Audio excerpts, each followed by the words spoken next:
Finish up Saturday school. Happy birthday to President Lincoln Memorial. I left off here talking about the monument. The construction began in 1913 and memorial was dedicated in 1922. The building is supported by 36 Greek columns representing the 36 state that existed at the time of Lincoln's death. To the left of the right of the statue was two smaller halls on their walls. Two of Lincoln's most famous speeches are engraved: the Gettysburg Address and the Second Inauguration Address. In the Second Inauguration, Lincoln sought to heal the wounds of the Civil War with malice towards none, with charity for all. He said, in quote, "Let us strive to bind up the nation wounds." Then a week later, Lincoln was shot and killed.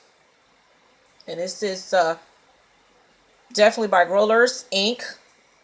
Card is I have full of history cards. So I want to go right in to the person who killed him was John Booth, John Wilkes Booth, Wilks.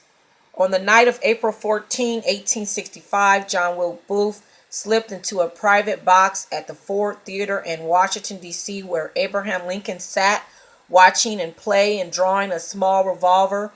Both took deadly aim and fired, fatally wounding the president. Then Booth leaped from the box to the stage shouting, "Zinc Semper, Tiberius," okay, and later for thus ever to triumph.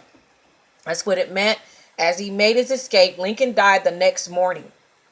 The man who committed one of the most shocking crimes in American history was a famous actor. So he himself was the father of Junius Brutus Booth and his brother Edwin Booth.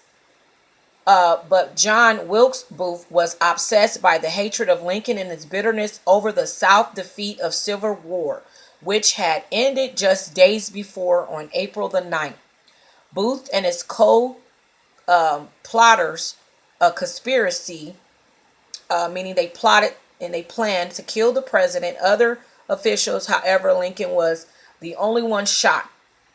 Booth broke his legs when he jumped to the stage and escaped on a waiting horse.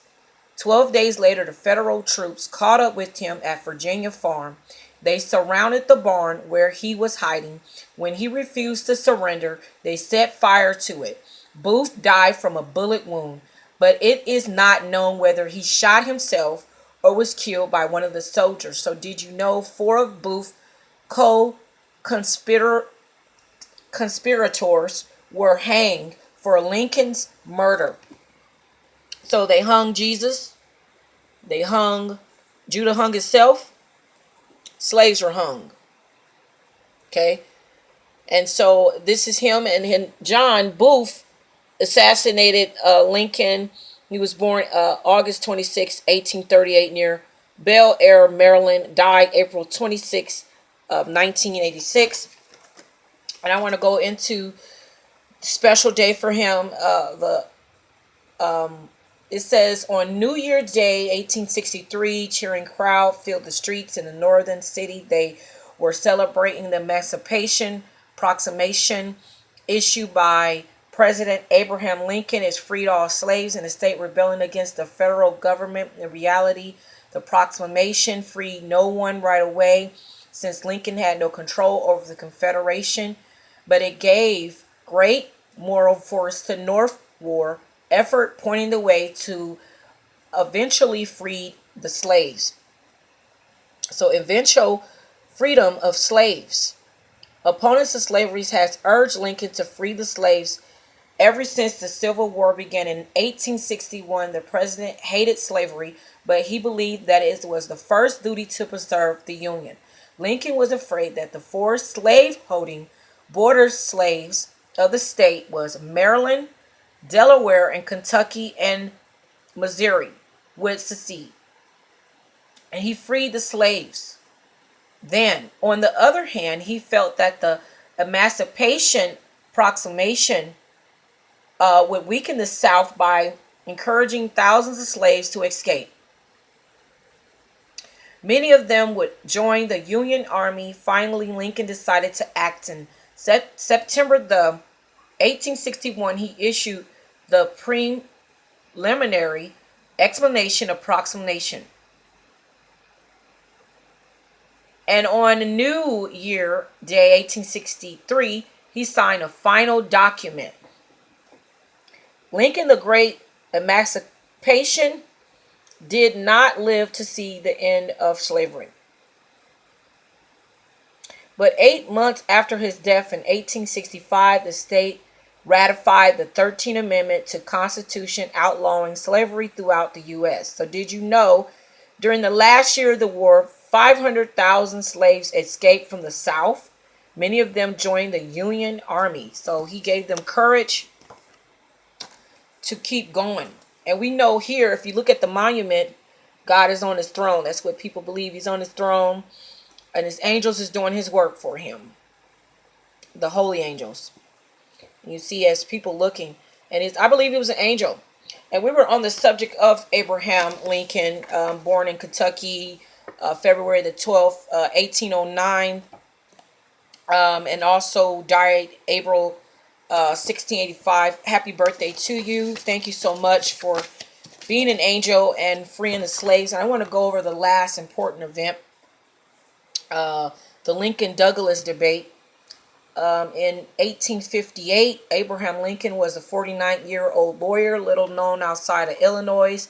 In that year, as a member of the new Republican Party, Lincoln challenged Illinois, the Democratic Senator Stephen A. Douglas, in election for the United States Senate. The unknown Lincoln met the well-known Douglas in series of political debate in 7 towns in Illinois. People all across the country eagerly read the debates in their newspaper. Voters in Illinois flocked to debate in person.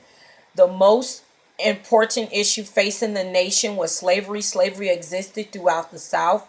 Whether slavery should expand in the new state of West was the question on everyone's mind.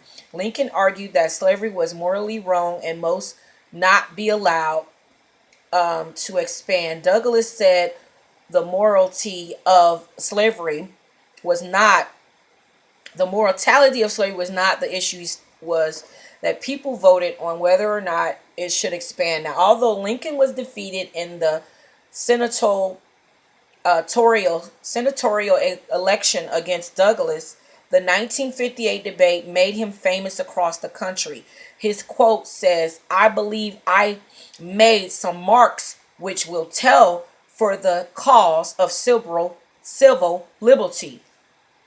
He said, so he had 2 years later, he would be elected president, the 16th president.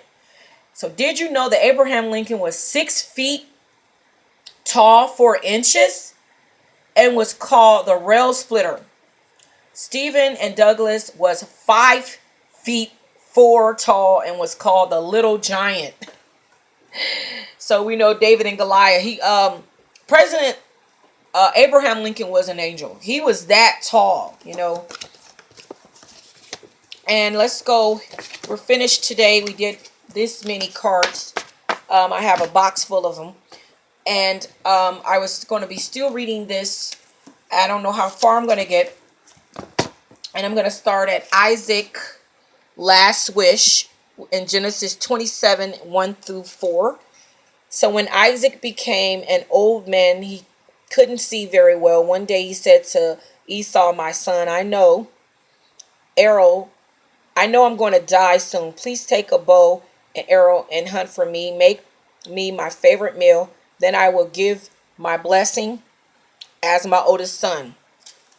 Okay, so we did cover Rebecca carrying the 2 nations of Edomites and Judah, and in her belly they were fighting then, and that's why slavery and all that came about. So let's continue that, and I'm going to come back again and talk some more. God bless you. Keep tuned. Thank you for watching.